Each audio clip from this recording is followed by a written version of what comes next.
Good afternoon, everyone. Welcome to Learn with UP CoS, Plan Ahead with Time Management. We will be starting in a few minutes. Kindly keep your mics on mute. Should you have any questions, please direct them to Q&A in the chat box and we will answer them as soon as we can.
Good afternoon, everyone.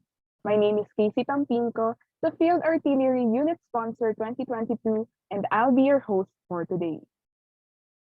Before we begin our program, we'd like to go over a few reminders.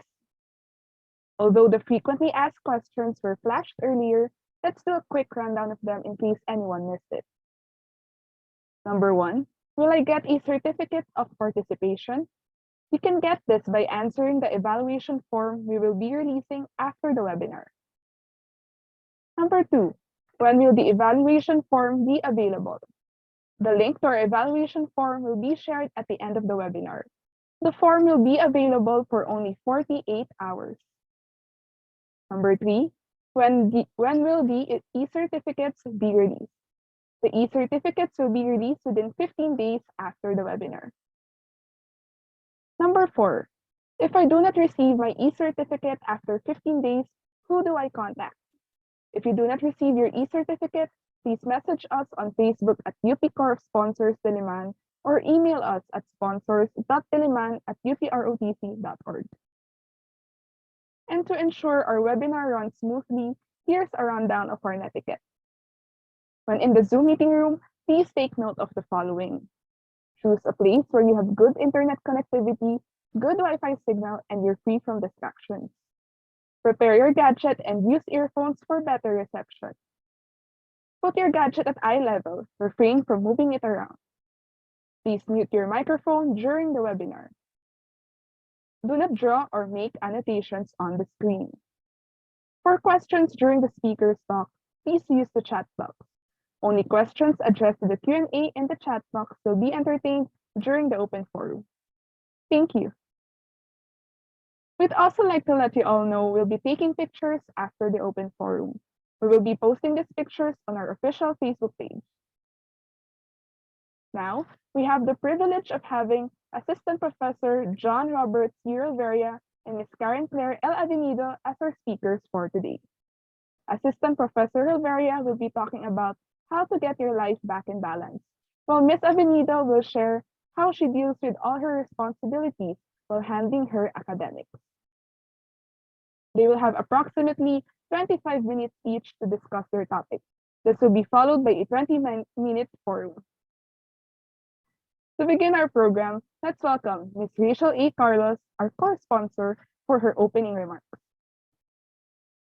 Good afternoon, everyone, and welcome to Learn With Us, Plan Ahead with Time Management. This is the third installment of our webinar series to help in coping with the changes brought about by COVID-19. It has been over a year and a half since the pandemic started. Time moves exhaustingly slowly for some and surprisingly quickly for others.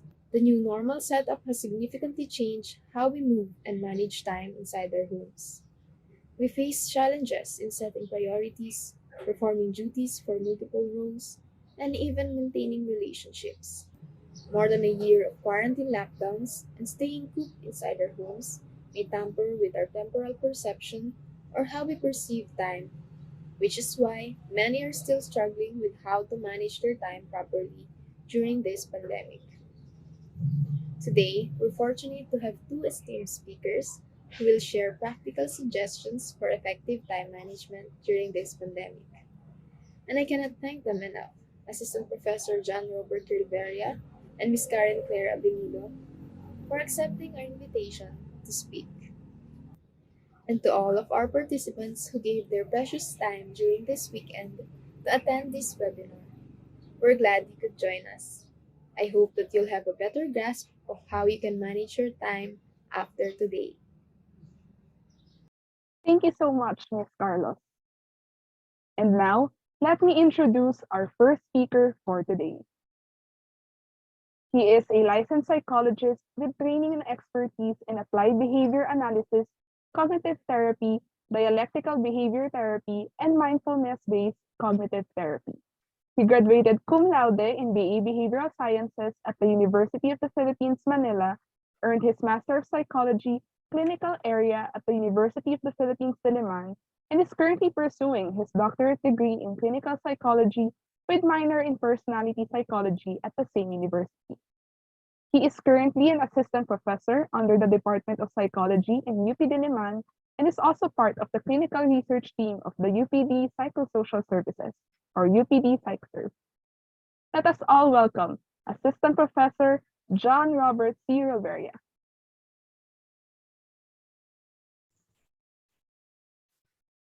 Hi everyone, good afternoon. Thank you so much for that introduction.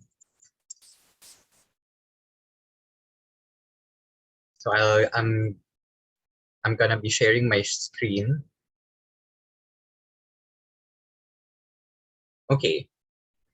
So for this afternoon, we will talk about how to get our life back in balance. And hopefully we can gain some insights and reflect on our own experiences and how we try to navigate this pandemic and continuously bring back, this quote unquote balance in our lives that has been somewhat disrupted or somewhat changed, in the context of this pandemic. Okay, so I only have three topics here. So just to show you the outline of what we will be talking about. First, we want to define what we mean by a balanced life or balancing our life. Ano nga bang ibig sabihin pag sinabing balanced life, or life balance? And then how did the COVID-19 pandemic influence or impact our life balance? And most importantly, how can we strive to get our life back in balance? So paano natin ibabalik muli, or ma-maintain for those who have already attained that kind of balance, paano maibabalik itong balance in our lives. So first, let's define life balance. Basic definition, very simple definition, it means harmony among areas of life. So pag sinabing harmony, it talks about, from the term itself, pagkakasundo, it's more about being aligned with what you value and what your goals are, and hindi nag-overlap, hindi quote-unquote nag-aaway itong mga areas of life. And later on, we'll talk about ano nga ba itong mga areas of life that I am mentioning here. And then I also want to emphasize the term functioning when we talk about life balance. It's all about achieving that and maintaining that optimal functioning across all these roles and responsibilities. In different areas of our lives, we assume different roles. We are what? We can be students. We are also children. We are siblings. We are a friend. We are a partner of a romantic partner. We are also an organizational leader or member. What else? We are community member. So all those roles that we assume and that we hold on to have their own corresponding tasks, right? And it's important to be responsible in making sure that those tasks are performed well,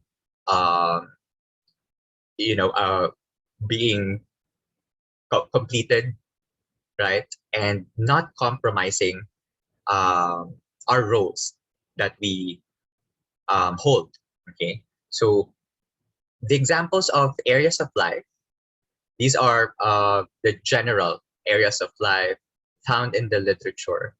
And let's see how these apply to us. First is career and professional growth in whatever endeavor that we have.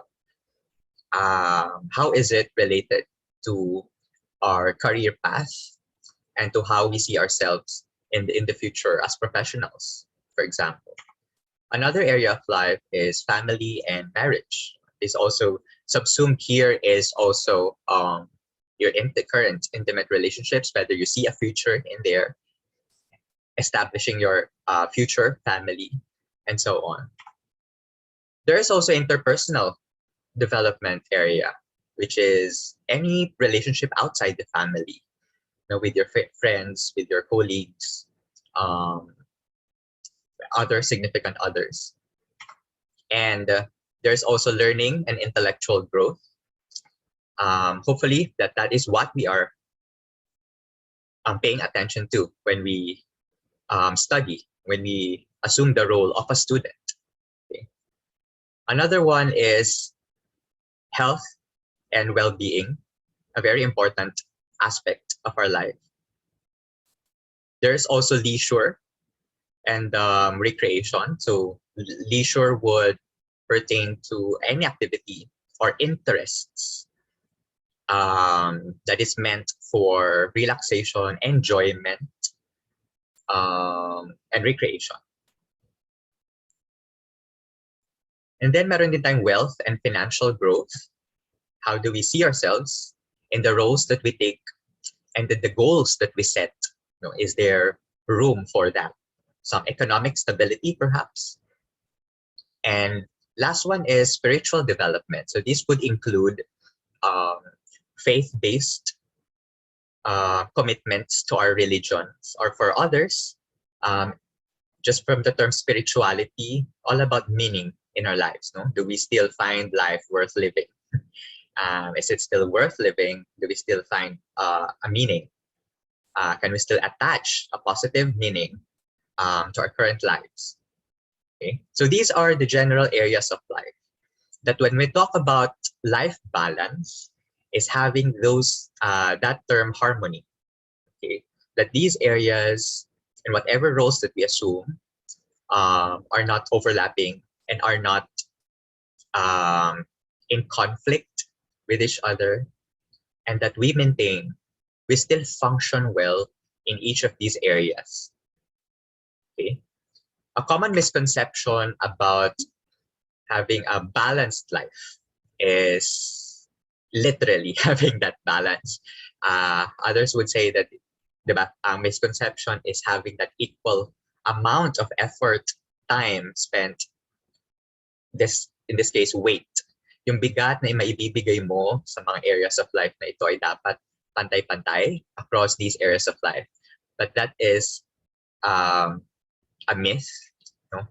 Kasi realistically, hindi talaga natin ma-achieve ito na magkaroon ng equal weight, equal amount of effort and time spent for each of these areas of life. Or specifically, each of are the roles that we are currently holding on to. So that's not what is being referred to in life balance. But when we say life balance, it's all about maintaining not the equal weight, but maintaining functionality. Meaning the bottom line is, as long as we are still functioning, we are still capable of performing our tasks expected of us in those areas, that is already a balanced life. Okay, no matter whether you spend less time or more time over the others, or whether you have exert more effort than other areas of your life, because that is up to any of us. No, which areas are more relevant, or which areas of our life we think would demand more time and effort. Okay, so again, just to emphasize, it's not about the balance. Is not about having those equality among those areas of life. The balance is about harmony in terms of functionality. Okay, that we can still perform our tasks, responsibilities across these areas that we are committed to. Okay. Now that COVID happened, katulad nung nabanggit kanina, paano naapektuhan? No? How did the COVID-19 pandemic play a role in our life balance, in the maintenance or attainment of this balance? Okay, so we have two major factors. Disrupted boundary, meaning pre-pandemic, we are okay, we are on the right track, we set our goals clearly, but then the pandemic happened and all these adjustments are made necessary. So medyo na diskaril yung path na yon na ating that we set for ourselves or for our future. And then the boundaries, meaning the distinction between each roles that we take, become what? Blurry, or for some unclear, no? And for some overlapping, especially when we shifted to a remote learning setup, work from home setup, and so on. And then there is exacerbated pre-existing conditions. That is another critical factor, because most, if not all of us, I would say, and also based on the literature, on research, that even before the pandemic, may kanya-kanya na tayong dala-dala problema, difficulties, struggles, and baggages. Okay, that when the pandemic came, it exacerbated. So it worsened, it aggravated those pre-existing conditions, either physical, may sakit na talaga tayo even before, psychological, we are already very stressed even before. Na pagdating ng pandemya, mas lalong lumala, mas lalong tumingkad, mas lalong na-highlight because of the pandemic. So these are two critical factors brought about by the pandemic, and how and really made an impact on how we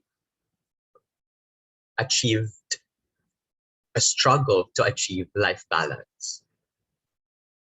Specifically, there are work adjustments, family and other relationship adjustments, especially nung nagsimula, no? The first year of the pandemic would really be sense of isolation, being isolated from the group of people you used to be with, compromised health, physical and psychological, unmet needs, okay? Meaning mga hindi na natutugunan na pangangailangan.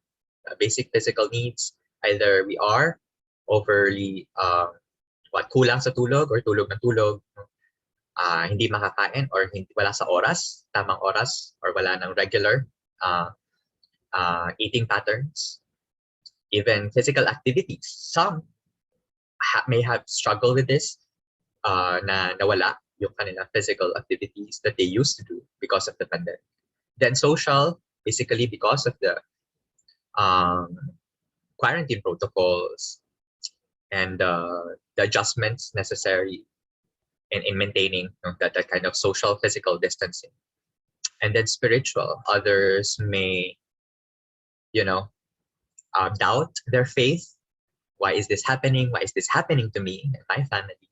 And so on.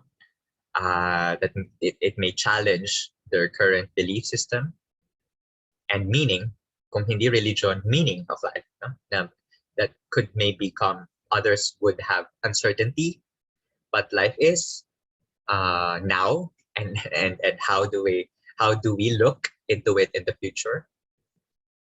And then reduced coping capacities, that we are not, because I don't know, obviously, no, hindi naman, ito yung first time in our generation to experience this kind of a pandemic, a global health crisis.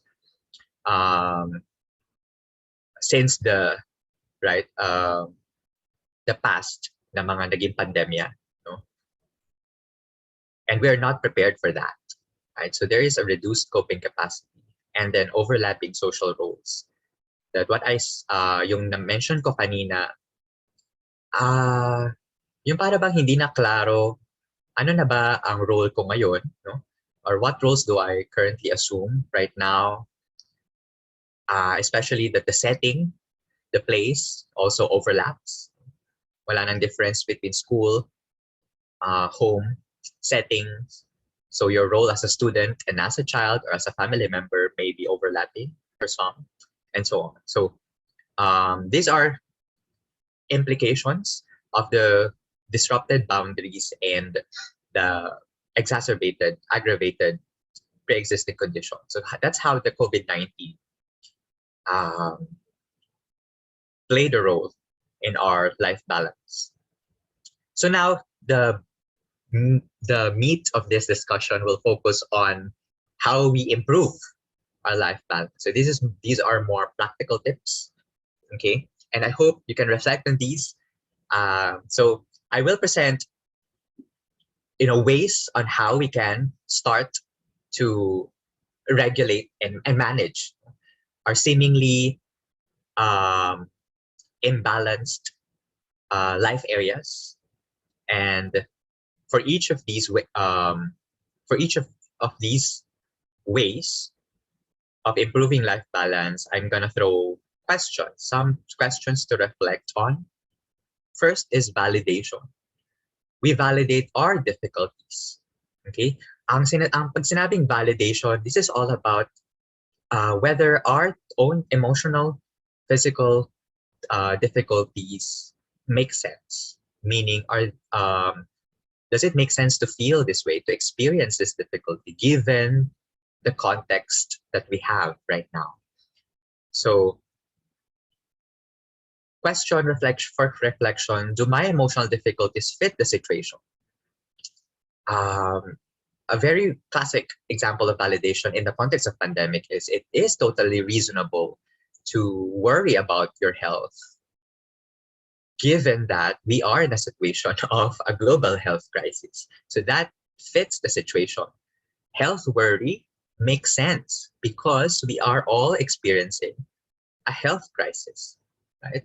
Sense of loneliness would make sense because we are detached. Some of us may be detached from our loved ones due to the social distancing or quarantine protocols. So that's a basic question.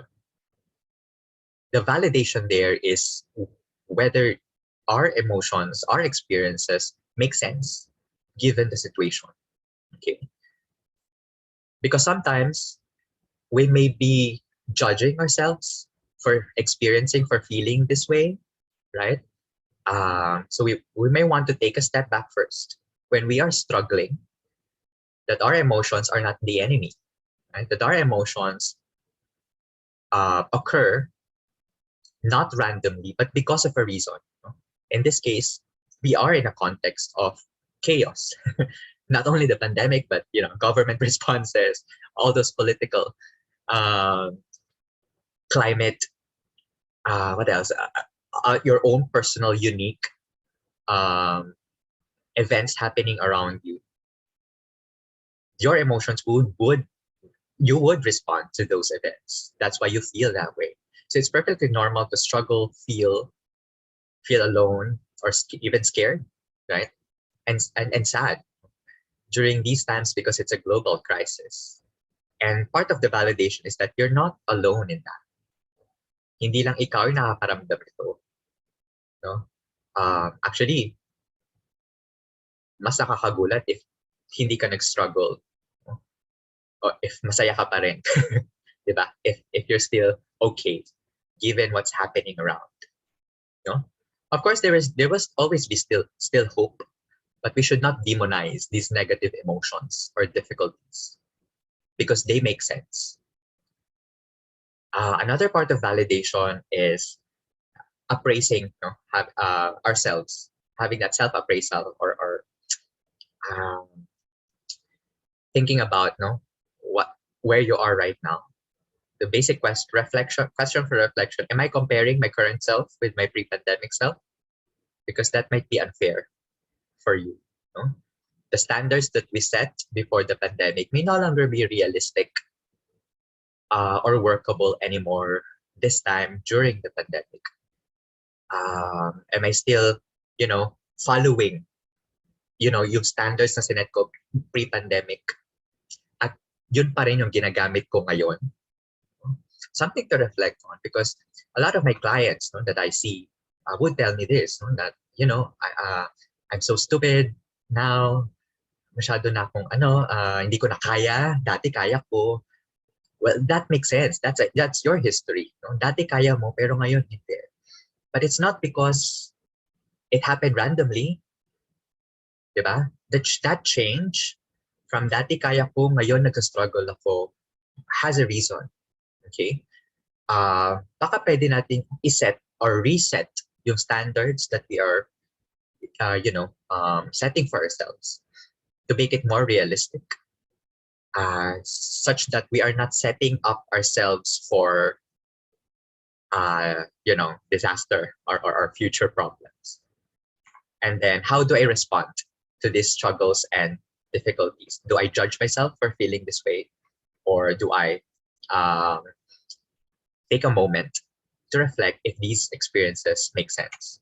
Another one is clarification of priorities. This would really entail the address the disrupted boundaries. Sabi ko nga, it's not about maintaining equal weights. It's about prioritizing what needs to be prioritized. No? And in terms of prioritizing, we are ranking these areas of life that we are willing to spend more time and effort on, as opposed to other areas of life that we are okay to disregard muna, postpone muna, or delay muna. So what am I willing to commit and compromise?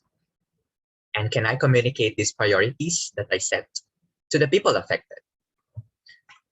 And are my priorities clear to me, or are these still vague? Another one is setting boundaries in terms of time and space. Are there designated time and space for these work that I do? Okay, or nag-overlap ito? And it's not just about setting these boundaries; it's about asserting them as well. That I am clear about my boundaries, and I also want to assert them to make them work. Okay? Because kapag may naapakan ka na boundary mo, how do you respond to that? Okay? Maintaining connections, do I have time still? Interpersonal development area. Do I have time for social, albeit virtual, interaction, non-work related interaction? Nakakausap pa ba ako ng aking mga kakilala, kaibigan, ng aking pamilya? Are there people I can talk to, have fun with, outside of my current work engagement, outside of school? What is the quality of my relationships outside of work? The work here, in this sense, is a general work in terms of studies, organizational work, or if for others who are already working. Identification of your needs. Okay, anong kailangan ko ngayon? Do I need a hug? Do I need some time alone? Do I need someone to talk to? Do I need work accommodation, leniency and deadlines, for example? Kung hindi ko to may bibigay sa sarili ko, kaya ko ba to ma-negotiate? No? Who can help people fulfill these needs for me? Who can I work with to para maibigay itong mga pangailangan ko? And how do I feel about having these needs? Because sometimes we are judging ourselves as well for having these needs. This is the most important one. Redefine mental health. Is my definition of mental health all about an absence of problems, difficulties, or distress? Is it possible to redefine our mental health in terms of not the absence or presence of difficulties, but acknowledging that part of our lives would always have difficulties? No? It's now a question of whether we still maintain functionality even if we have problems, even if I'm undergoing therapy, even if I am taking medications, even if I have a diagnosed condition, can I still function? Right? Because that is possible. It's not a one-to-one correspondence na just because you have problems, you will then be dysfunctional, right? So ibig sabihin, part of mental health would be acknowledging that reality, that there will always be problems along the way and difficulties. It's just a matter of functionality in the middle of or amidst those problems and difficulties. Okay. Establishing your identity in terms of the roles and responsibilities that we commit to. Sometimes hindi nagiging klaro who we are anymore. No?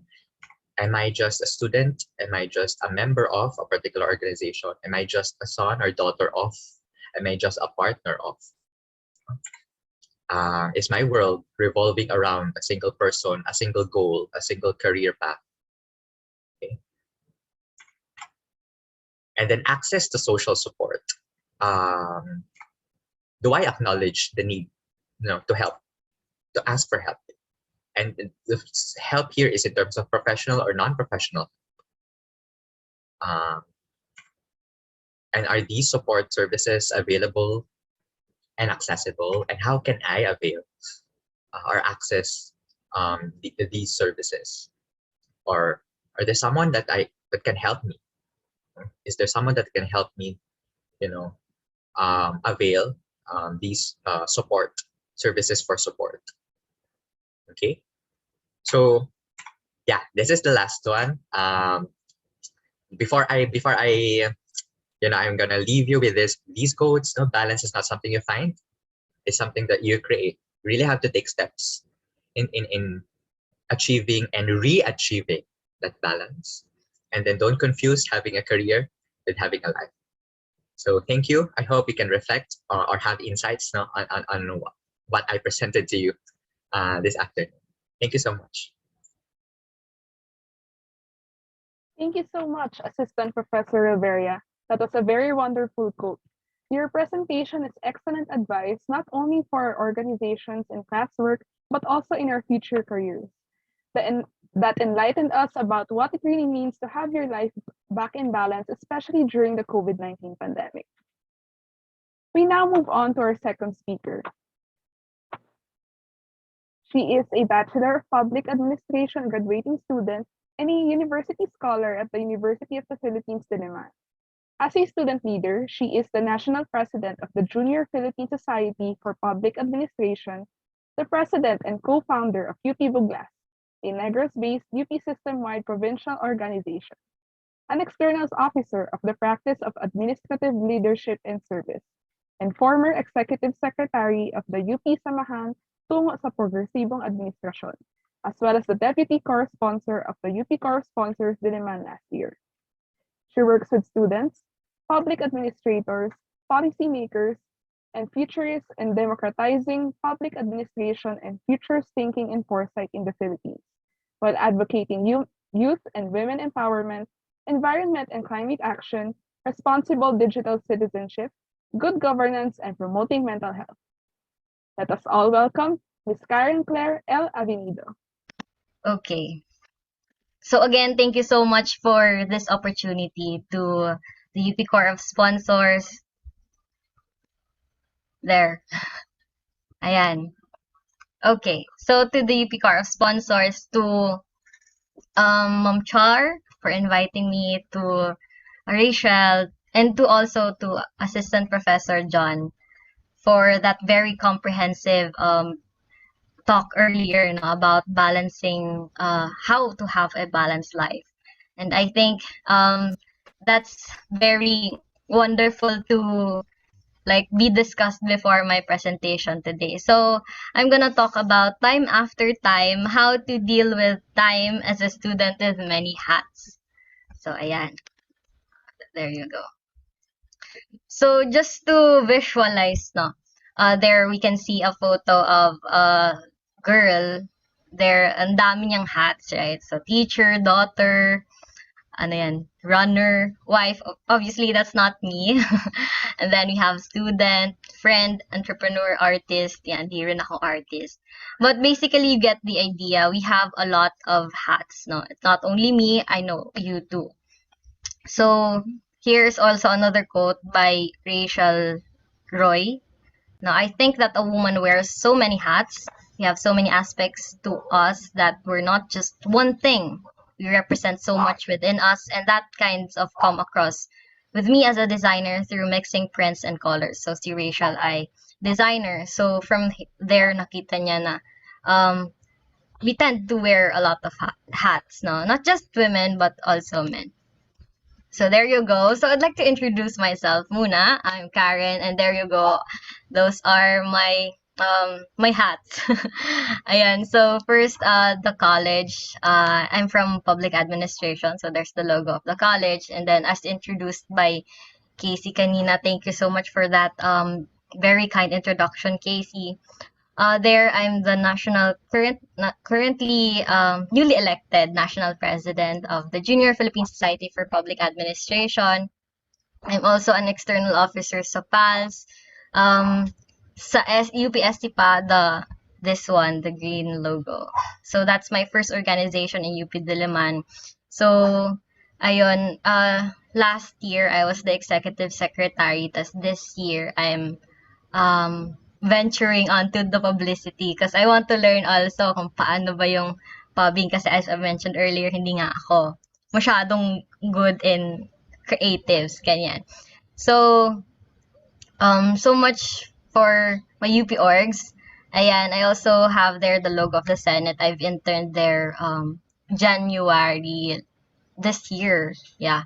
And then DAP graduate school. So that's required in our course to have an internship. So, ayan. And then, of course, UP Corps of Sponsors. So, I was the deputy corps sponsor batch 2020. So we started last 2019 and we ended our term last September. So there we also have ito baby namin to sa ng mga friends ko yung UP Bugla. So this I'm actually from Negros Oriental. And we realized na wala palang provincial org sa Negros. So yeah, we found one and then ang funny thing there is we actually found it last year during the pandemic. So, we realized na if nahirapan kami during the face-to-face na mag-onboard sa UP community, how much more no yung mga bagong dumating na hindi man lang nakaapak sa UP. So, that's basically the essence of that organization. And now, we transition to making that a system-wide kasi sa province namin, onti lang yung nagpe-prefer ng Diliman kasi they prefer the closer universities, closer campuses rather. Ayan. And then we have PSPA. So I really love this organization. So more of democratizing futures thinking in the Philippines. This is also new just last year also. But ayun, and then I also volunteered sa PSPA. So that's like more of the professional version of JPSPA. And then UP Elevate to keep me grounded on my faith. And then Association of Professional Futurists. Yan, so ang dami. And then, of course, I don't want you to know me lang based on my organizations or my affiliations. So I'm also a daughter, a classmate, a friend, an advocate, and a volunteer. Yan, lagi akong nagvo-volunteer. So, just to parang connect with you guys. And I know marami din dito mga BS org. Ayan, so minsan sobrang fun mag-org. So I also encourage you guys to join organizations. No, you will learn a lot from the community. Pero of course, tulad nga ng sinabi ni Assistant Professor John kanina, we have to work on how we can balance all of these. So, how do we balance all of these? How do we deal with time as we wear all the hats? Actually, it was not easy for me. Like, it took a really long time, like a lot of adjustments after, especially nung nag-transition nung pandemic because yun nga yung, like, lagi ako natatamaan kanina dun sa sinasabi ni Assistant Professor John kasi parang nakapag-adjust na ako sa UP community, sa UP life, and then I was staying at the dorm. So parang I have everything like under control per se. Pero yeah, we can't really naman talaga hold everything under control. But parang I had a grasp on how I want to spend my time. But then, ayun nga, pandemic happened and then pinabalik yung mga students to their provinces and we are all now constrained to staying at home and parang na-halt yung mga operations ng mga organizations, everyone is adjusting, etc. So it was really rough, no? I'm not saying na tama yung sinabi ni Assistant Professor kanina na you should not invalidate what you feel. Kasi last year parang, hirap talaga. So, kailangan niya ng being intentional. So later I will walk you through how I parang manage to, to proceed with all these responsibilities and engagements. So I'd like to summarize it using this acronym, no? Pabibi Girl. So walang makakapigil sa amin. So ayan, if you really know me, I'm like mahilig ako sa mga acronym, ganyan. So ayan. I hope mas madaling matandaan because of the acronym na Pabibi Girl. So, ano ba yung Pabibi Girl? Let's go. So, it stands for plan and anticipate, bounce back, and get it rolling love. So, later isa-isahin natin yan. So, ayun. When I was making this,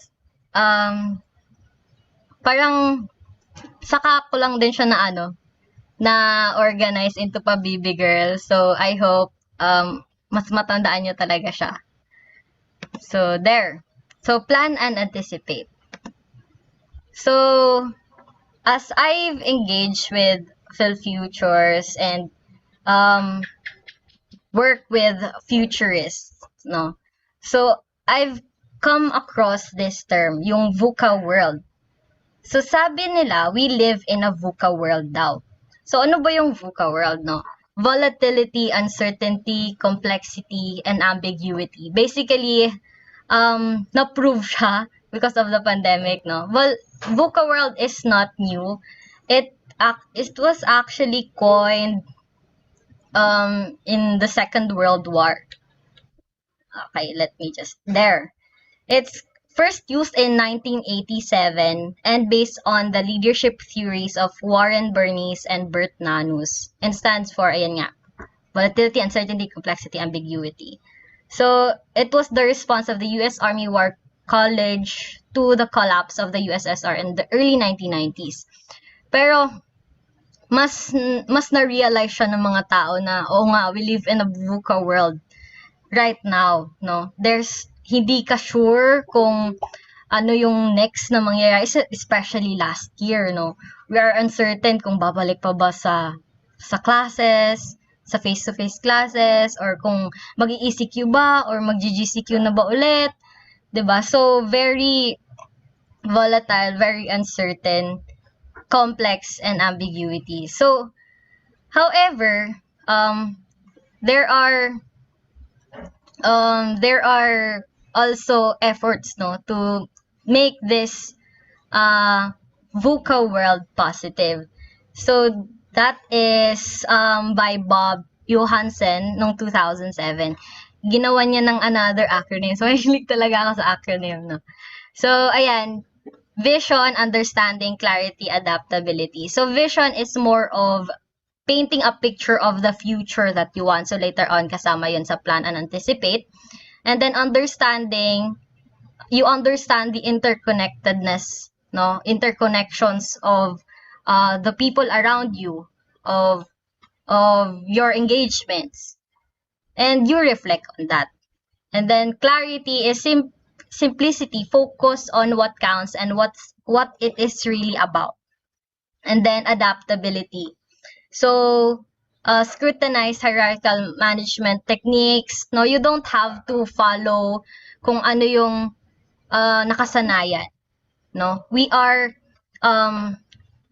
can tailor how it can work for us better. Ganon. Okay. So, ayan na.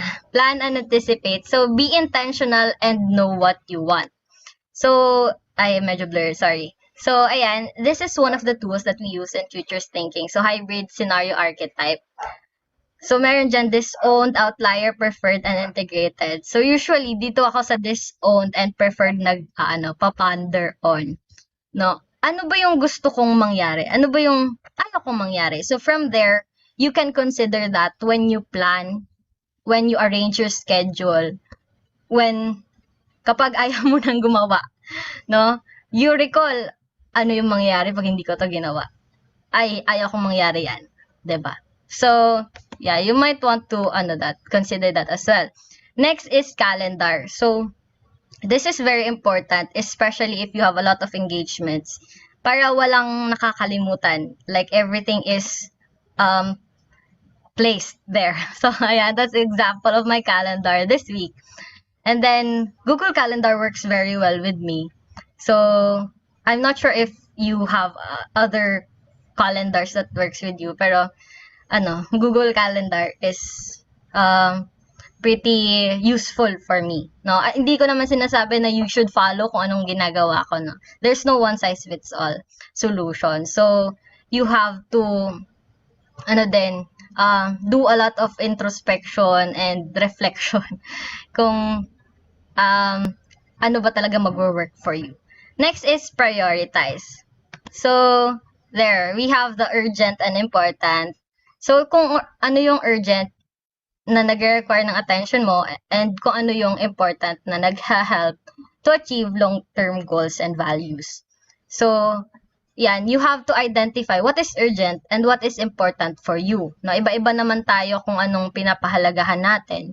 So, hindi ko masasabi na mahalaga sa akin na mag-attend sa meeting na to, dapat mag-attend ka din. Ganyan, 'di ba? Kasi iba-iba tayo ng things that we value. Yan. And ito, recently ko lang din discover yung ER triage. So, may napanood akong TED Talk. And then, sabi niya, I'm just laying the tips to you, no? Kung anong mag-work sa inyo. So, itong levels of triage system, bale, you lay out kung ano yung red, ano yung yellow, ano yung green, ano yung black for you. And then, you start working from there. Of course, uunahin mo yung red, di ba? Kasi yun yung immediate. And then yellow is not so immediate, so you can delay that. And then green is minor or minimal. And then black is expectant. So we also have the mayo jar. Yan. So I'm not sure if you've heard of the story. So you put all the rocks first, and then the sands and the pebbles. So the rocks are the big and important tasks. The sand are the small, less important tasks, and the pebbles are those that task with average importance. Ay, una pala, rocks, pebbles, and then sand. Ayan. So, next naman is have multiple plans. So, sabi ko nga kanina, we live in a VUCA world, diba? So, your plan A or plan B will not always work. So, you have to have plan C, D, E. Ayan, meron kang entire alphabet.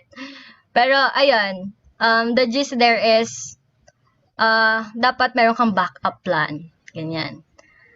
Kasi, tulad nga ng pag-organize ng event, di ba? Pwedeng mawala ng connection yung host. So, dapat merong backup host. So, yun, backup plan. And then, co-locate. So, it works for me as well, no? Yung you put everything that you need for a certain, for example, all your work things or things, pang-ACADS things in a certain location para hindi ka mahihirapang maghanap kung nasa na yung mga things mo. So, there. And then, know your limits, no? Learn when to say no. Kasi, it's not actually a weakness to learn to say no, but rather it's a strength. Kasi hindi mo naman talaga mapipilit kung sobra na yung nasa plate mo, 'di ba? So it's something that we as a society should learn, no? Na kasi 'di ba, I think everyone can agree with me when I say that we live in a hustle culture, no? Na yung mga tao na hindi like nagpapahinga ka ba? Ganon. 'Di ba? So parang naa-amaze tayo sa mga sobrang achievers, ganyan. But it's important na we know our limits. Kasi if tanggap tayo ng tanggap, we will have higher risk of being burnt out. So ayun. And then another thing, another way to manage, no, yung mga task, every task that you have is to delegate. Hindi naman necessarily na ikaw gagawa na lahat. You can delegate it to your orgmate or to your groupmate or to someone that would like to help you. Ayan. And then, communicate effectively, of course. So, you can tell your superior na I might need an extension or baka hindi kaya yung time that you gave me. Or kapag nanghihingi ka rin naman ng tulong, communicate effectively. Huwag naman yung parang ikaw na nga nanghihingi ng tulong, ikaw pa yung galit, 'di ba? So, communication is key talaga. Ayan. And then I'd like to share with you tong Parkinson's law. So, it's it helped me parang realize na parang na-observe ko siya sa self ko, ganun na lang. So, it basically states that the amount of work expands to fill the time available for its completion. So, as you can see there, kapag malayo pa yung deadline, I think the students here can relate. Malayo pa yung deadline, hindi masyado nating ini-effortan. Pero kapag malapit na yung deadline, ayan, you can see the effort level there. Yan. So, that's the Parkinson's law. And knowing that this exists, and there's such law, and we can do something about it, is already an advantage. No? So, how do we deal with Parkinson's law? We list all the tasks you have and arrange them according to their priority. So, ayan, give yourself only half the time usually assigned to these tasks and commit to the deadlines you have. So, it's very important na you stay committed. Kasi yung time management, hindi siya na-achieve ng 1 day or 1 week lang. Parang it's a lifelong process. And in order for you to be able to handle your time or to deal with your time properly, you have to stay committed with your efforts, with your goals, and with the deadlines that you've set for your tasks. Ayan. So here are just the time management systems found in appsumo.com. So pasadahan lang natin for lack of time. So we have here getting things done. So there's 5 simple steps there. You just have to capture, process, organize, reflect, and do. So collect tasks, ideas, and reminders, review each item, and ask yourself, what is this? So parang part din dun siguro is you break down the tasks, no? And then organize, put everything in the right place, review regularly, and just do it. So next naman is yung Kanban system. So I'm just laying this down kasi one of these might work for you, or 2 or 3. So ayan. Kanban system, ayan, merong to do, in progress, done, and backlogs. So you can also explore productivity apps and tools for this. Ayan, auto-focusing, more of ito hindi masyadong like into planning, no? Kasi don't keep a schedule. So if you can avoid blocking time out of your day, no meetings, no appointments, this keeps you flexible and motivated.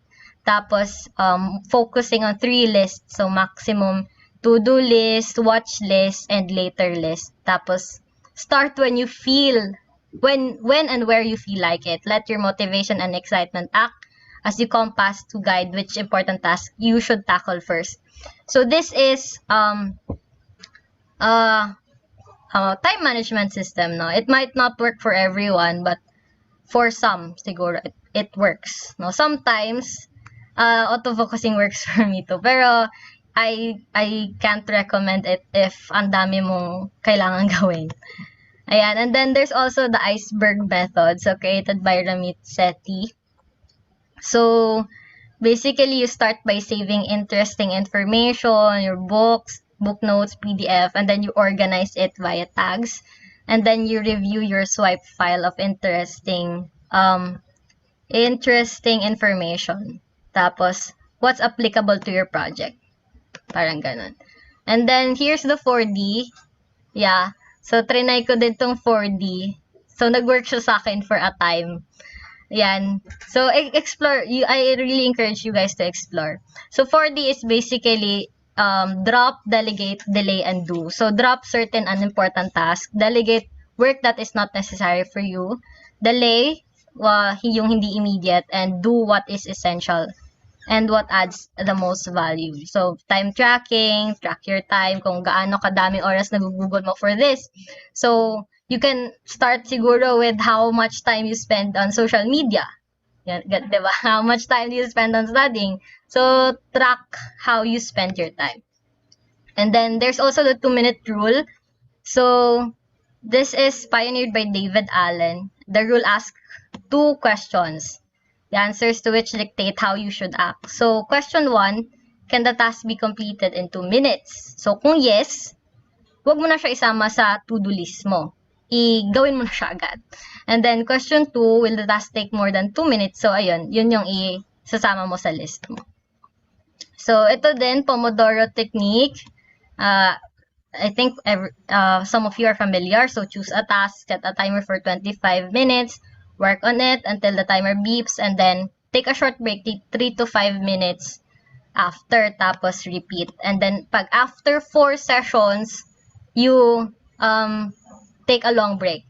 So, trinay ko to, pero hindi siya nag-work sa akin. So, maybe you can also try if it will work for you. And then, agile results, dito naman, you can do this by following 3 rules, no? First is the rule of 3. Think, do, and plan in threes. So, tigta-tatlo muna. And then, you do Friday reflection. So, ayun, you look at 3 things to improve for next Friday. And then, hotspots. Visualize all the key areas to focus in on your life. Okay. Sige. So, ito naman, this works for me, the Eisenhower framework. So, basically, it's a 2x2 matrix. Urgent, not urgent, important, urgent and not, wait lang. Ayan, so the green is important and urgent, so you should do it now. Blue is important and not urgent, schedule and do it soon. And then red is urgent and not important, schedule or delegate. Yellow is not urgent and not important, do later or avoid. So, yan. But, as I've said, things don't always go as planned. So, pwedeng yun yung plan mo, pero yun yung reality yung sa baba. So, we have to bounce back. Ayan. So, sa bounce back, I just want to remind everyone na we always retain the ability to choose our attitude. Hindi man natin makokontrol how the things around us move or how people around us perform. We can always control how we react. No, there will be suffering, there will be challenges, but we can choose how we react. And ito, escapism gets you nowhere. Like, literally. So, I don't recommend that. What we can do though is pause, reflect, and pick ourselves up. And, ayun, hindi naman masama magpahinga. So, you can, it's even necessary to take a break, no? Especially if feeling mo na de-drain ka na. So, sometimes, taking a break even causes you to have a recharge or nag-trigger na you can re-energize yourself, diba? So, if feeling nyo na parang you are already burnt out and pagod na, so take a break, no? And then be patient with yourself. So, ayun nga, sabi ni Sir John kanina, yung standards natin pre-pandemic is different already during the pandemic. So, we have to understand na merong mga bagay na mas nagiging limitado tayo, no, in that aspect. So, we have to be patient with ourselves and with other people as well. So, we can take it one at a time siguro. Minsan, may mga friends and even myself, guilty din ako na medyo mahirap mag-complete ng task, like tumatagal siya. So, you can break down yung mga task na yun. Take it one at a time because small progress is still progress. And then, ito very important, go back to your purpose, your goal or your why. Why you are doing what you're doing. Diba? What's your drive? Bakit mo ginagawa yan? No? Is it merely for compliance? Is it for a higher purpose? No, I encourage you to do something that your future self will thank you for. Ayun. Ayun lang. And then last is girl, get it rolling, love. So, yeah, we are not Sisyphus. You know Sisyphus naman, right? So he is a Greek personality, no? Sisyphus was the founder and the king of Ephyra. He was punished for cheating death twice by being forced to roll an immense boulder up the hill, only for it to roll down every time it neared the top, repeating this action for eternity. So yun yung ginagawa ni Sisyphus. But I'd like to let all of you know na we are not Sisyphus. So, yung mga ginagawa natin, meron siyang like hindi hindi siya na well, it maybe na-roll down, but there's still progress, no? And merong saying na we should always imagine Sisyphus happy. But ayun nga, we are not Sisyphus and we're not meant to do things alone. So together we can do better things, and wala lang, na-imagine ko lang na if somebody is helping Sisyphus, baka, 'di ba? Baka ma-achieve niya talaga yung goal niya. So there, together we can, and we're not meant to do things alone talaga. As social beings, we can ask for help from one another and we can delegate.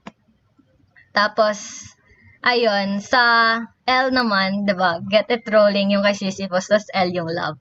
So, love, do what you love and love what you do.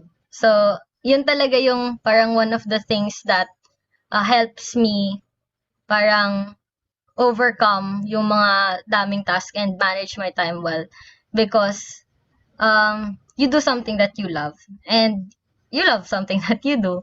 And of course, in the process, don't forget to also show yourself love. No, don't look for worth in people or productivity. And I'm still working on the productivity part actually. But yun, it's a lifelong process. Speak to yourself with true compassion, accept what you cannot change, say no without hesitation. Put your phone down. Yan. It's important na we take a time of the day na like off screen. Kasi aside from it's good for our body, it's also good for our mental health. Kasi ayan, kapag all the time, kung hindi tayo nag-aakads, nagsa-social media tayo, and we keep ourselves occupied, nawawalan tayo ng time to reflect kung ano ba yung nangyayari sa buhay natin, kung ano yung nangyayari sa paligid natin, and to also connect dun sa sinabi nga ni Assistant Professor Jan kanina, to connect to to tend to our spiritual selves, 'di ba? And then know yourself. Ayan, related din doon. So, yeah, it could also be your pep talk. Pabibi girl, plan and anticipate, bounce back, and get it rolling, love. So, despite all the hats, ito lang, sabi ko kanina when we started na we wear a lot of hats, 'di ba?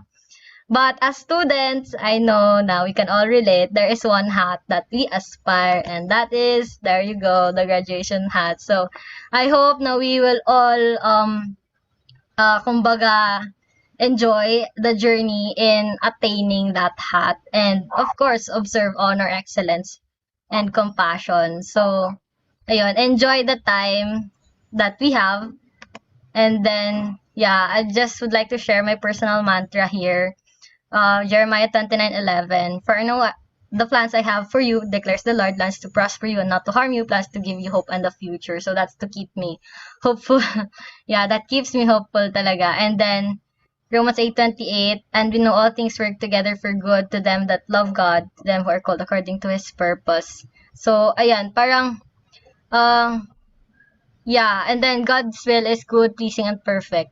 So, bale, I'm not imposing my faith in you, pero ayun, I encourage you to also explore your spiritual journey.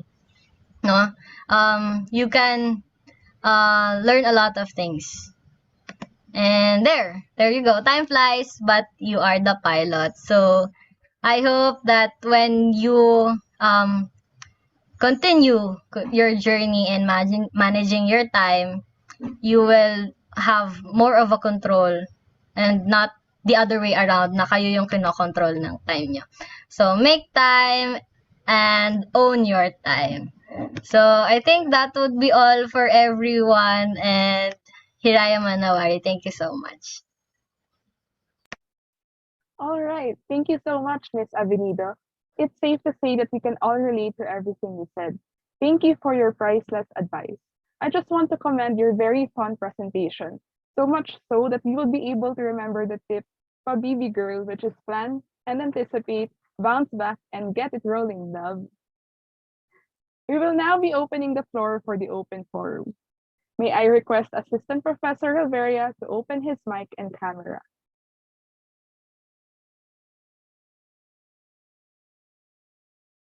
All right. For our first question, this is for Miss Avenida. Can we avoid cramming? What are the effective ways to avoid it? Ayan. So, of course, no, we can avoid cramming. As I've said before, yeah, I've mentioned a lot of things that you can explore, no, kung anong magwo-work sa inyo, pero there's no one size fits all.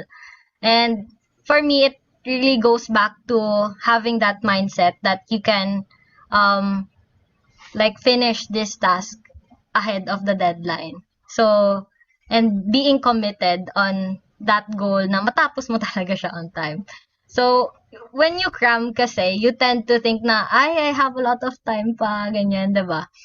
Pero, you must know, or we must know, that time is limited. And the thing there is, kapag hinahayaan mo yung cramming to control your time, you might have to let go of certain opportunities na dumating. Like, merong sudden event or gathering, pero hindi mo pa natapos yung dapat mong tapusin, di ba? So, marami kang ma-miss. So, ayun, it's more of evaluating what are your priorities, what's important for you, and staying committed on the efforts that you are making. Kasi, ang dami mo nang nagawa to improve how you manage your time. Tas, ayun, mapupunta lang sa, hindi naman wala, but hindi siya magiging effective if hindi ka committed. Ayun. Thank you. That's a very wonderful tip, Miss Avenido. Even I have experienced cramming myself, kaya naman I find that very helpful. Indeed, sometimes you have to let go of opportunities. Okay, for our next question, this is for Sir Riveria. What tips can you give regarding concentration and focus, as these traits comprise high-quality use of our time? Okay, that's a good question, no? In terms of how we improve concentration and focus. Gusto ko rin idagdag dito, part kasi ng concentration and focus ay attention. No? So, siguro at the physical level, muna, the basic, adequate sleep, regular eating patterns, eating habits, and actually a physical activity like a regular exercise increase our attention, focus, and concentration. So kung magiging habit natin to maintain that kind of disposition and take care of our bodies, our mind will follow. At the strategic level, gusto kong susugan yung nabanggit ni Ms. Karen.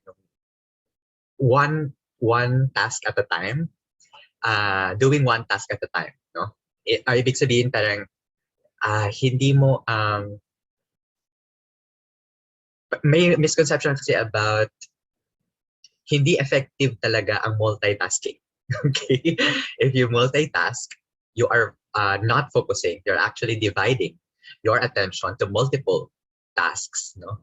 And that would decrease the productivity level or the effort that you would put into those tasks, as compared to you focus more on a particular task at a particular point in time, right? That would hone that concentration, no? That because you are only focusing on a single thing. Okay, that's at the strategic level. And siguro at the psychological level, so kung idagdag yung suspending your judgment whenever you lose your focus or concentration. Ibig sabihin, accept the fact that we will all lose concentration and focus in one way or another. Diba? That because we are human beings, okay? Meron at meron tayong pagkakataon na mawawala tayo, madidistract yung attention natin, hindi tayo madi-decrease yung concentration natin at some point. No? That's part of that. No? So we have to accept that. Now, the next question would be, are we aware that we are losing focus and concentration?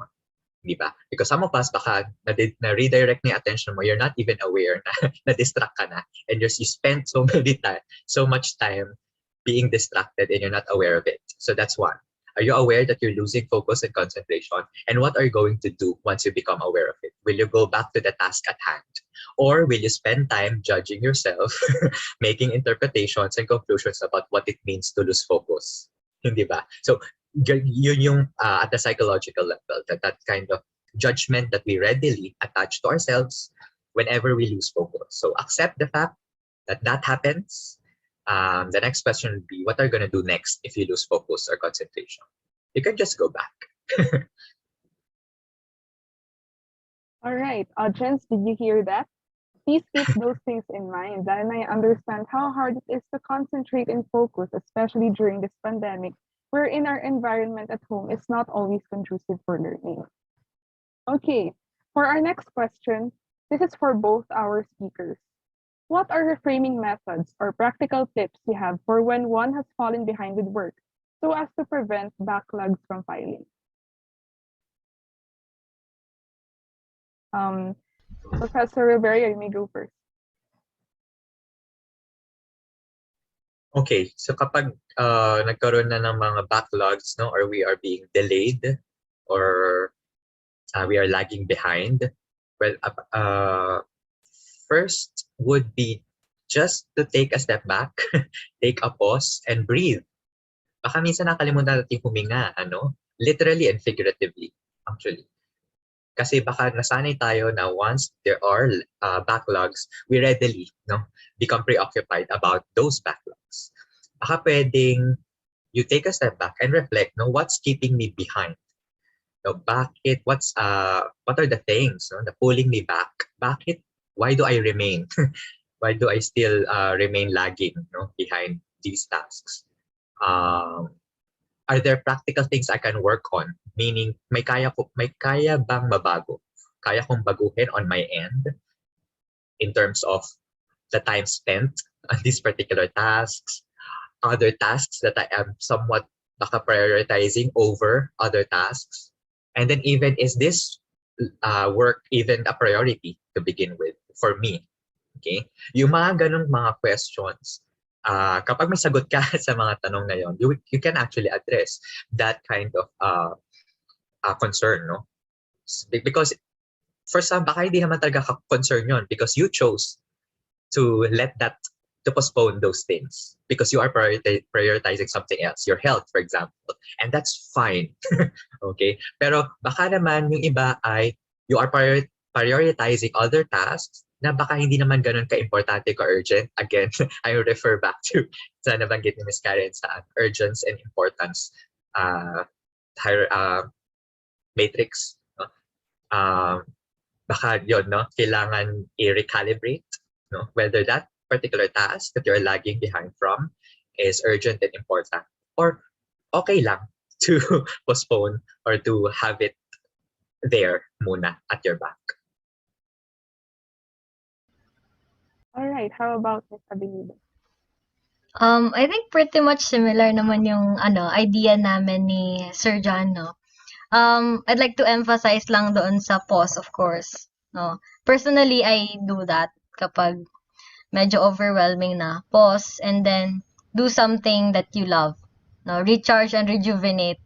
Kasi baka nauubusan ka na ng inspiration. Ayan, so do something that you love para you feel better. And then, ayun nga, know the root cause kung bakit ka falling behind. So, from there, ma-identify mo yon, ma-address mo na siya. Like, I mean, makakapag formulate ka ng steps on how you can address it. So, mostly, yung reasons sa akin, personally, is medyo nabibigatan ako. So, na-overwhelm ako. So, what I do is, I break down yung tasks. Like, break it as small as possible para hindi ka masyadong ma-overwhelm. Ayun. And then, ano lang, go back to your reason why you're doing that. Tama yung sinabi ni Sir John na recalibrate mo kung if that really is important for you. And then, look at the possible consequences. If the consequences, if you can deal with the consequences, like okay lang sa'yo, it might not be that so important for you then. Diba?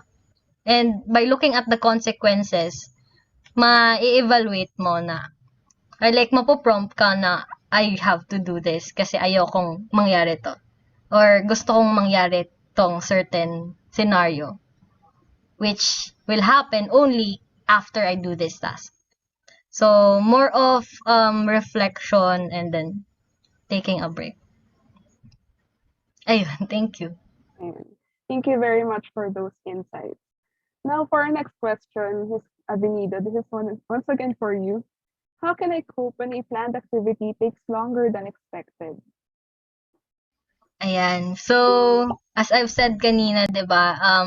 Your plan A or B might not always work. So, dapat meron kang other plans pa. And if naubusan ka na talaga ng plans, you have to negotiate with yourself. Ano ba yung priorities mo talaga? What is really important for you so that you can respond immediately na you can be adaptive. Dapat ma-establish mo na sa self mo ano yung mga negotiables and yung mga non-negotiables mo. So that kapag nangyari yung mga things that are not according to your plan, ayun, alam mo yung kung anong dapat i-let go mo, ano yung dapat i-keep mo. Ayun. Thank you. Right now, we have a lot of questions directed to our Q&A in the chat box. So for our first question from here, this is for Prof. Riveria. It has been mentioned that isolation was one of the factors that made life unbalanced during the pandemic. How about for the other end po? What can you advise to the people that get drained kasi they're forced to socialize more than they're comfy with before, since they're stuck with family or with strangers due to lockdown or remote setting? That's a very interesting question, ano? Yung other end. Very interesting din siya kasi ginamit yung word na you are forced to socialize, right? As much as yung sinabi ko kanina about, di ba, if you are dealing with isolation, one way to address that is really seek social interaction, right? Part of that would be socializing yourself with people worth socializing or you want to socialize with. Hindi ba? Dahil totoo yun, that's a practical problem that you may be stuck with people who are sources of your distress, family man yan or other people, no? And that's valid. No? Therefore, kapag may mga relationships, people within your circle that are already toxic, not unhealthy for you already, then make the step to get out of those unhealthy relationships. If you can't get out of that unhealthy relationship, lalo na nga sa panahon, especially nung we are really confined on our homes, and the home is a source of stress, then can we find other people, means to socialize, not with these kinds of people, but other groups or organizations, kahit virtual lang. May ano pa rin yun eh. Parang nakikita ko siya, hindi nga siya other-ended. Same pa rin yun na you are forced to socialize, meaning these are the kinds of people you're not supposed to socialize with because it's unhealthy. But then you still have to fulfill those needs, right? Those social needs, need for love and belongingness, perhaps sa Maslow hierarchy, or need for relatedness. no? Baka pwede natin yung makuha sa iba, no? And we have to be clear, no, about that. Who are these people that are healthy for me? No? As much as, sadly, unfortunately, currently I am in a situation where I'm surrounded with unhealthy or toxic relationships. So yeah, if you can't get out of that situation or relationship, pero if you can't fulfill the need for relatedness and belongingness elsewhere, and while still, somewhat enduring the toxic relationship at home or wherever you are. Okay. And then possibly, kung merong, ito ini-elevate ko na kung merong cases of abuse, for example, or di ba, domestic abuse, then seek legal help. That's a practical concern already. No, hindi na lang ikaw ang kailangan gumalaw. You need someone else to help you, to support you there. But that's only for that kind of extreme. Yeah. Okay. For our next question, it's quite related to what you have talked about. How can you manage extreme anger and sadness? I think these feelings are surface more than any other feelings, especially now in the pandemic. Can you please answer that too, Sir Riveria? And how can we manage extreme anger and sadness? Yes, Okay. sir. Unang-una, gusto kong i-emphasize dun sa tanong mismo, no? Maganda yung ginamit na term, manage. No? Ibig sabihin, hindi natin ginagamit yung term na how can we reduce, how can we overcome, or how can we change, right? Because, again, kaya na sinabi ko kanina, emotions are not enemies. Okay? Emotions are what makes us humans, no? Regardless of their valence. Kung positive emotions man yun or negative emotions. And they have reasons why they occur, why we feel them. Okay? So, una muna yon, tanggapin that is part of being a person. And next is there is a reason for that reaction, emotional reaction. And reflect on, no? Ano yung naging trigger? No, you can reflect on ano nga yung naging trigger? Bakit ako nagalit ng ganun? Anong topics ang na-trigger ako or anong tao, kung tao man yon, or anong situations na-trigger your anger and sadness. So stay with one way to effectively manage strong emotions, lalo na yung nabanggit yung qualifier extreme. One way to manage is to keep in touch with those emotions. Don't deny them. Don't readily change them, or don't resist them. You felt them because something happened. And you are the only one who can reflect on what happened to you. That's a good information that you can use. Ano kaya yung nag-trigger sa akin? Ba't ganun ako nagalit? Or bakit ako nalungkot? And why did I react that way? Okay. And siguro last lang din gusto ko yung idagdag na emotions are valid, but your behaviors as a response to the emotion may be questionable. Meaning, can we communicate the anger in a healthier way? Kasi pwedeng, yes, valid yung anger, pero yung behavior mo, sumigaw ka, sinaktan mo, may physical abuse, right? Na-translate siya into a violent behavior. Hindi natin i-validate yun. Hindi ba? Ang i-validate natin yung experience of anger, pero the behavior should still be put into question. So, can we communicate the anger without hurting anyone? Without hurting yourself? Ganon din sa sadness. Okay? So, yes, we validate the emotion, and then what behaviors, what actions can I do to communicate, express this healthily instead of violently or maladapted? Thank you so much, Sir Riveria. That was very helpful. Now, for our next question, this is for Ms. Avenido. How to escape from the tendency of using escapism as a coping mechanism? Ayan. Yung na-mention ko kanina, di ba, yung escapism. People tend to do that, especially if nababurn out na sila and ayoko na, like parang ganon. Siguro one thing to do with that is, of course, take a break talaga. Kasi,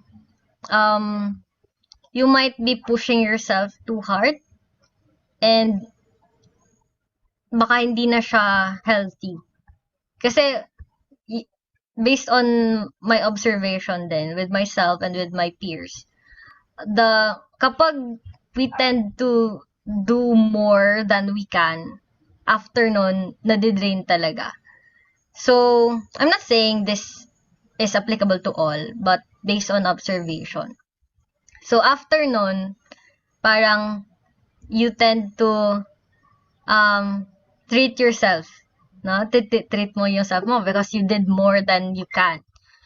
Pero, after nun, parang some people tend to treat themselves more than like nasosobra na hindi na healthy din. So, parang nagkakaroon ng window for escapism. Minsan yung iba iniisip nila na, I deserve this, I deserve this. Which, most of the case, you do.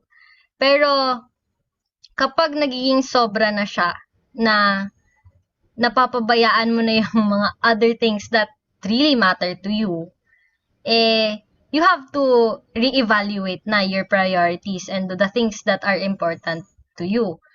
And again, going back, ano ba yung nagtitrigger sa'yo on that certain engagement na gusto mong i-escapean? 'Di ba? Because maybe you're just getting the wrong impression on that certain environment, or maybe you're just looking at the task na as a whole, no? Kasi pag titingnan mo siya, ang complex niya, but if i-breakdown mo, hindi naman pala siya ganun ka-complex.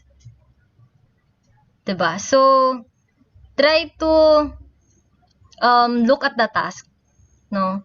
And again, going back to your preferred and your disowned future, look at the consequences, no? Kaya mo ba? Like, kaya mo ba yung consequence? Okay lang ba sa'yo na, for example, if you escape on midterm exam, ayaw mong gawin, okay lang ba sa'yo na bumagsak ka for that subject? 'Di ba? You ask yourself questions about the consequences. No? Okay lang ba na for example, you escape on a responsibility in your organization? Okay lang ba sa'yo na hindi maging successful yung event nyo because you did not do your part without effectively communicating na you need a break? 'Di ba? Pwede naman kasi if you really feel like you can't do the task, effectively communicate it to the people that you are working with, no? Para makahanap sila ng somebody that can help you or somebody that can do the task for you, no? So, ayun, it all boils down to your priorities, what's important to you, and if kaya mo yung consequences, and if kailangan mo lang pala ng tulong to accomplish that task. 'Di ba? Kasi when we think na tayo lang mag-isa, of course, mafe-feel natin na ang bigat. Ang bigat, 'di ba? But ayun, more hands, lighter work. So, yeah, I hope that can help you like not choose escapism on the things that are in your plate right now. All right, thank you for that, Ms. Avenido. We have a lot of questions here in our Q&A chat box, but due to our time constraints, we'll only have 2 questions left. So our next question is for both our speakers. What if you are aware of your problems, but you don't have the resources to deal with them at the moment? How do we prevent ourselves from entering a state of paralysis when we are already overwhelmed and burned out? Miss Sir, Sir, Sir Rivera, may you go first? Okay. Actually, first step na nga yung awareness eh. No? Before pa dyan, kung hindi ka talaga aware na kailangan mo na pala, they're already stressed out, they're already burnt out, and kailangan mo na ng tulong. the first step would always be awareness of that. And since the question begins with awareness, that's already a good thing. You may commend yourself for that. My God, no? Kilala ko yung sarili ko. Ito pala yung kailangan ko ngayon. Ngayon, and awareness also that you can provide it to yourself. That's also a good thing. Na ina-acknowledge mo na hindi mo kayang matugunan yon at sa pansarili mong sa sarili mo, no? Dito na mapasok yung willingness and openness to ask somebody's support, di ba? You may start with a non-professional help, di ba? You know, with talking with or discussing it with your family, with your trusted friends or circle, and even seeking for their advice if they have encountered or they have been in that similar situation before. What did they do? Again, to gain that perspective as well, na baka hindi mo nakukuha pag ikaw lang nagre-reflect about it. But again, it will start with that kind of openness and willingness. Pero I think that would already follow if you have that awareness already that you need help, or that you need help and awareness that you can provide it on your own. I guess the help seeking behavior will follow there. It's already a question of, will I seek a non-professional or professional help? And then if it is a practical problem, always be aware of what sources of support is available sa akin. Kunyari, sa UP bilang estudyante, we have the academic affairs, for the scholarships, for the gadgets, for technical assistance, financial, those loan, may mga tutorial services, DLRC, PsychServe, although may pila, pero ngayon medyo bumababa yung for mental health needs, or UHS for psychiatric, diba? Legal, College of Law offers legal assistance. Again, are we aware that that we have these services? You can also tap into your organization. Diba? I'm experiencing these kinds of problems. Pwede ba akong matulungan sa ganito? No? Kasi hindi ko kaya mag-isa. Okay? That's also the benefit of having those organizations. Connections, network, that you can reliably tap into in times of crisis, in times of needing help. Okay. So help seeking will always, and willingness to acknowledge that you are vulnerable and you need help would always would start there. All right, thank you for that. How about you, Ms. Abenito? What are your thoughts about this question? Halos same lang, no? Kasi, ayun nga, it's really important it's really commendable that you are already aware na meron kang kinakaharap na problem and you are not able to address it on your own. So, yun, big step na talaga yun. Kasi, minsan people are stuck with knowing that they have problem or issues, but they don't know what it is. Or they don't know na they don't have the resources to address it. So, ayun. And I really agreed with Sir John dun sa seek help. Yun lang talaga yung parang gist of my answer is to seek help. Kasi you know na hindi mo kaya on your own. So, you need other people. No? Ayun nga, you can, siguro tip on that is surround yourself with people that can help you. No? Kasi if you nag-engage ka nga, pero hindi din pala sila healthy for you, hindi pala sila good influence, there's less to no chance na they can help you with your problem. So, seek help to the people that can help you. So, ayun, you can have, ayun na-mention ni Sir yung mga supports, legal, mental, mga gadget supports, etc. So, we as students in the university are so privileged, no, that we have all these supports. So, ayun, we can make use of those. And also, ayun talaga, surround yourself and seek help. Kasi, baka then yung problem is we are in the wrong environment. 'Di ba? Sometimes the problem is meron akong naalalang analogy, yung flower analogy, na kapag yung flower hindi siya nag-bloom, it could be that the environment is not conducive for that flower to bloom, right? So, you could maybe consider planting that flower to a healthy environment, no? So that that flower can blossom, di ba? So, ayun, surrounding yourself with people that can help you. And being open also to be helped.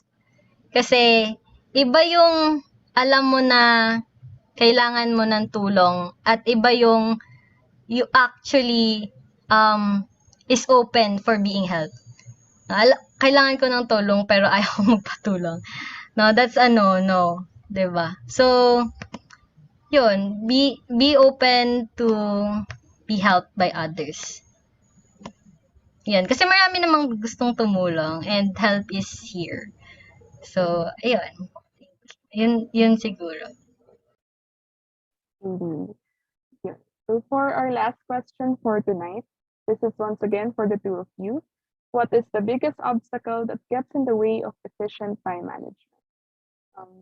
Prof. Silveria, may you go ahead? Biggest obstacle, no, that gets in the way of time management. Una ko naisip dito yung unclear priorities. Kung hindi klaro ano yung pinaprioritize mo, again, priorities would involve ranking, no? Yung mga roles and commitments that you currently have on your plate. Meron mangingibabaw. May top 1 talaga na kailangan mo, may effort and time. And may mga others na kailangan either i-let go or hindi muna bigyang pansin. No?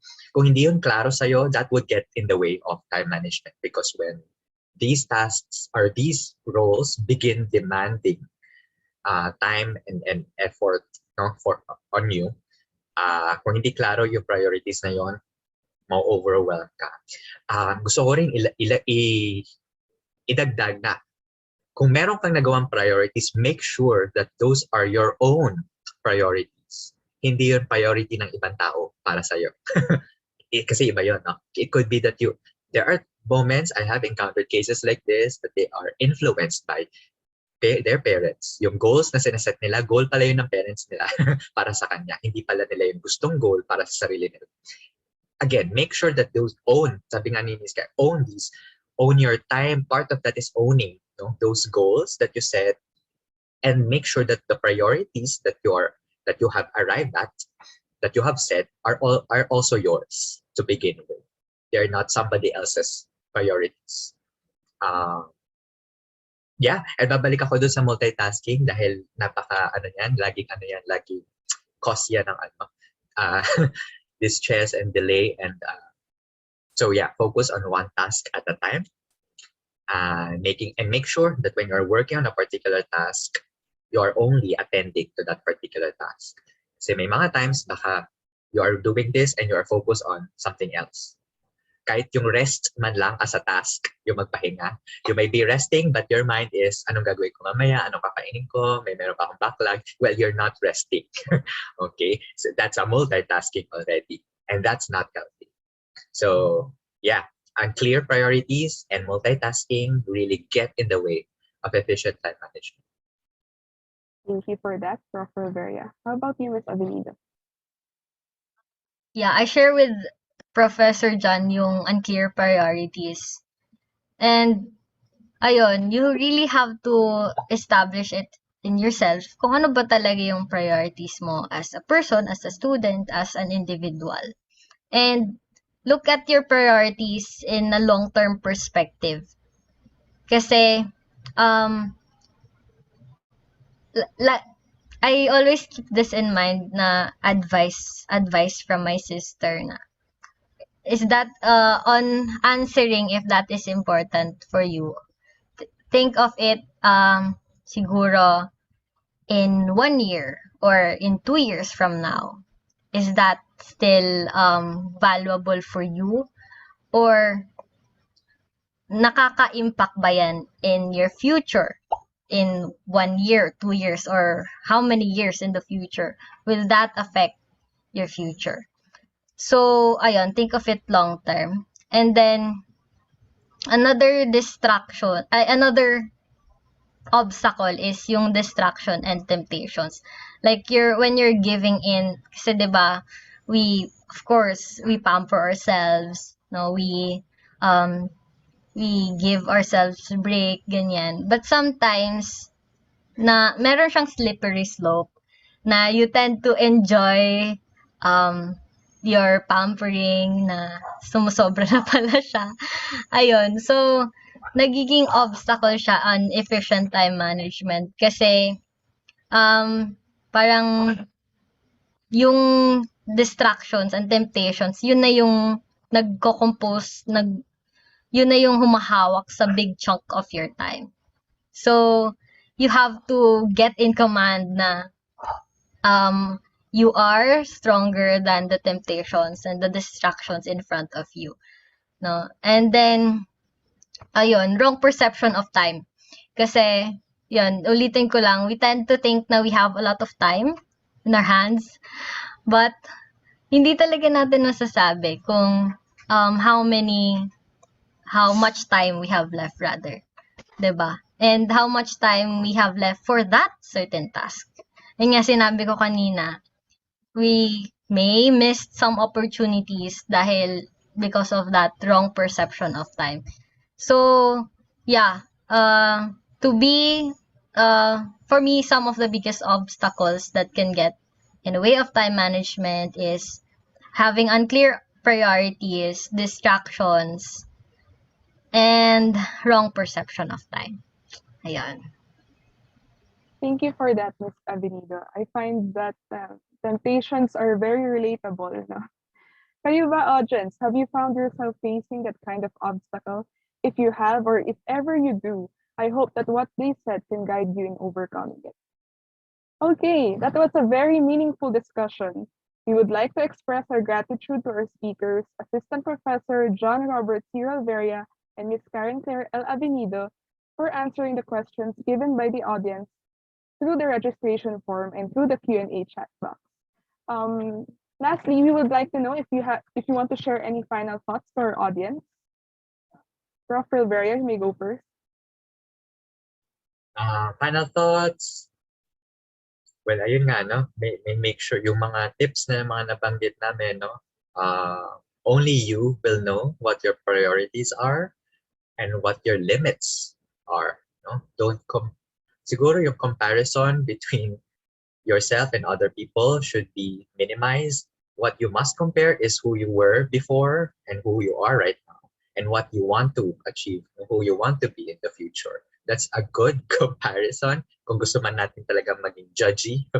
but in terms of comparing ourselves with other people, that's may not be realistic because we are coming from different backgrounds, personalities, strengths, limitations. May kanya-kanya tayong pinanggagalingan. So it's not, walang sense to compare what we can and cannot do. Gusto ko lang i-ano yung sa temptations and distractions. Kasi parang baka inaano din natin. You should not have temptations and distractions. Well, that will always happen. Accept that. Now we will be tempted. We will be distracted to do other things. Always the next question would be, shall I go back to the task at hand, to the urgent, more important task? Or am I aware that I'm already distracted or tempted? Okay? Because again, that would facilitate the next steps. Okay? So part of that would be, again, those temptations, distractions, failures, would always be there, or problems. It's already a matter of what will you do then if this happens. Okay. parte ba yan ng naging plano mo? So hopefully maging part siya when we plan ahead, just like in your title, plan ahead. Include in your plan the failure to your plan or the non-compliance to the plan or the distractions to your plan. Okay, and then how do we then respond to those distractions or unexpectedness of that seemingly clear plan that we already set. Okay? And thank you for inviting me. I hope marami tayong natutunan about this discussion. Thank you, and Sir Rivera. Your advice was very insightful. Ayun. How about you, Ms. Avenido? What are your final thoughts that you want to share to our audience? Siguro I'd like to thank, of course, the organizer and Sir John. Kasi ang dami ko ring natutunan sa discussions. And ayun, siguro, again, I'd like to emphasize that planning ahead with time management or managing your time is not an event that happens overnight. No, it's like a lifelong process talaga. So be patient with yourselves na hindi mo man ma-achieve yung goals mo on how you manage time right now. It doesn't mean na hindi mo talaga siya ma-achieve. Right? So there's a lot of ways that a lot of techniques and tips that you can explore kung ano yung magwo-work for you. No? So don't lose hope. And ayun, aside from that, siguro like agree within yourself kung ano yung priorities mo talaga. Because only then you can allocate time properly. No? Kasi I believe talaga that the most important feature of time management is the ability to make time for the most important things in your lives or in our lives. And basically, iba-iba yung mga things that we value, things that are important for us. So, ayun, recalibrate within yourself. And know that time is precious. No? Diba? Sabi nga, time is gold. So, take control of your time. Spend your time wisely in ways that you will not regret, in ways that your future self will thank you for, and in ways that is aligned to your goals, your hopes, your dreams, and your aspirations. Yun nga, as dun sa last slide ko kanina, the bad news is time flies, and it flies very fast, diba? But the good news is you are the pilot, you hold your time. So, let's always remember that na we may feel na we're running out of time, but we just have to look at what really matters to us and spend time on those things. So, I think that's all, and I'd like to end with the quote, Hiraya Manawari. So, it means, may your hopes, dreams, and aspirations be granted or come to you. So, not only in time management, but in every aspect of your life. So, that would be all. Thank you so much. Thank you, Ms. Avenido. Indeed, time flies, but we are the captain of our time. It reminds me of the poem wherein it was mentioned na we are the captain of our fate. Ayun. So thank you very much, sir, and thank you very much, ma'am. To our guests, thank you for all your questions. I'm sure we all learned a lot from Assistant Professor Rivera and Ms. Avenido's talk. Truly, as we've learned today, the pandemic has significantly altered the ways we move through and manage our time. Though many of us may be disoriented by the unusual pacing of our days, there are many ways that we can cope with and break through this cycle. Unfortunately, that's all the time we have today. But before we end, here are some reminders. You can now access the evaluation form using the link shared on screen. This link is also posted on our Facebook page, UP CoS Sponsors Diliman. The evaluation form will only be available for 48 hours. E-certificates will be given to those who answer the evaluation form. This will be sent within 15 days after this webinar. And now, may we request everyone to turn on their cameras and let's take a picture.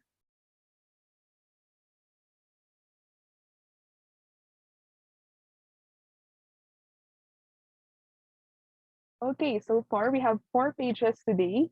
So everyone, for first page, please smile. Next page. Next page. And for our last page.